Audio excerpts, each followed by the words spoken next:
All right, I'm standing here at ASOTUCON with Tom Vullo, the CEO of SelectFI. Tom, thanks so much for joining me. Yeah, thanks for having us. This has been a great event. Awesome.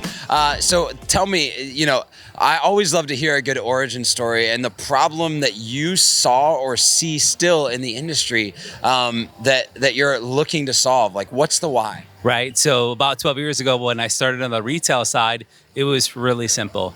Unfortunately, we would judge people early on in the process before we would even quote a payment, right? The way that they looked, the way that they were banking with prior, or the car that they were having, and that would lead towards the rate in terms that the people were quoting. Or we'd have the customer give us information on how they want to be quoted. And that's just a problem because it causes judgment.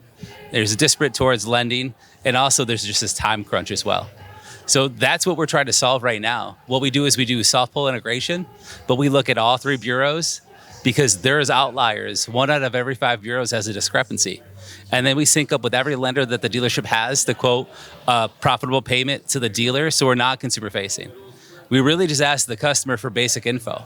Like, I was so used to interrogation sheets, right? If you're at a dealership, like, ask them 50,000 questions. So then inherently you would just skip it all and you would lie to the sales manager quoting a payment.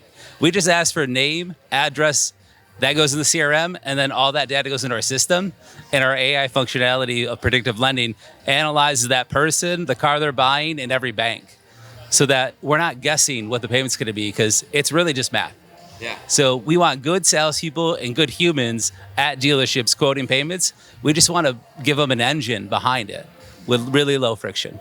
So it's quoting payments, and is obviously in the name SelectFI? Is there an intelligent selection as far as lender and type of financial structure that's necessary to have that customer be able to purchase? Absolutely. So you could have one person change cars, change structure, and it's going to change banks and rate.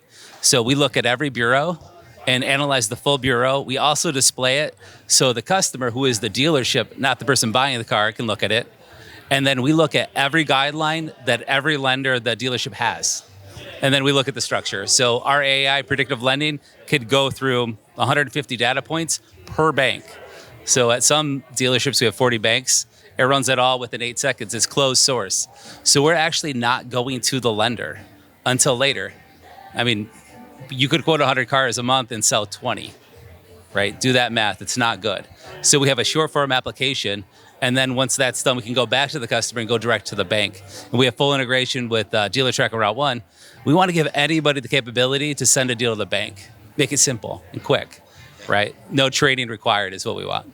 I love it. What are the results? Like, what's the KPI? What are you seeing in dealerships or for customers that's actually making a real change outside of, like, I know that there's the efficiency, but what's the end KPI? Because if we don't help a dealer, we're irrelevant. Yeah. Right, we get canceled, and we don't want that. So we have a dealer group right now. They were at 50% decline rate, and that's dropped down to 28% decline rate, and shifting the approval rate and the conditional rate. So 78% of their deals can be approved and delivered with an average increase in per vehicle of almost $500. And that was in Q1, which I don't know if you talked to too many people, but things were not getting better in Q1. And one of the stores was a Chrysler Dodge Jeep store. Someone's going to have to roll that in like slow-mo and then listen back, because what I heard was dollar signs at some level. For sure. Because we will tell them how to quote a payment. Yeah. And unfortunately in this business, we listen to everybody else. And the people that have the knowledge of the banking, they're the last people to talk to it.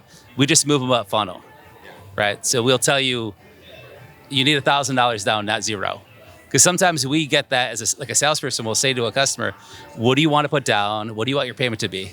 We really shouldn't ask that question. Yeah. We should kind of tell them. So, and coming out in Q3 will be our predictive desking policy.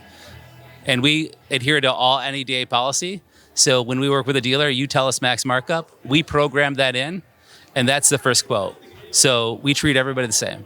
Yeah. Doesn't matter what you look like, if you're male, female, you're 80 years old, or you're 21. It's based on your credit, the car you're buying, and every bank that the dealership has. It's really cool. Thank you so much for joining us. I love that you're here. I love that you're serving dealers, and what a cool story. Awesome. Thanks a lot, man. Thanks, guys.